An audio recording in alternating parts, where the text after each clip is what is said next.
kuendana. Bwana Yesu asifiwe sana. Amen. Unaona ni namna gani ambavyo ndoa ina ugumu. Tunaoana na watu ambao hatuendani. Tabia ni tofauti, malezi tofauti, mazingira tofauti. Muda mwingine unaishi na mtu ambaye ni mchawi. Bwana Yesu asifiwe sana. Amen.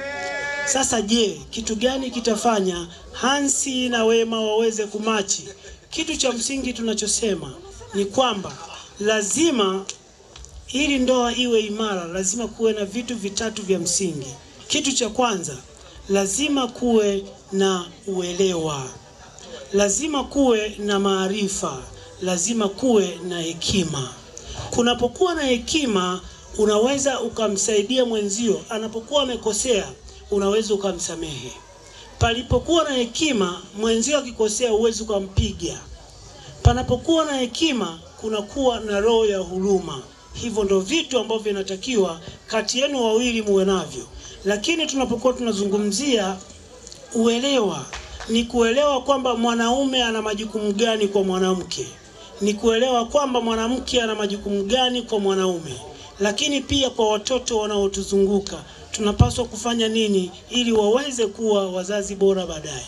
Lakini pia tunapokuwa tunaangalia hili, lazima tujue kwamba kwa nini ndoa zipo. Ndoa zipo kwa sababu ni msingi wa taasisi. Tunaposema taasisi, bila kuwepo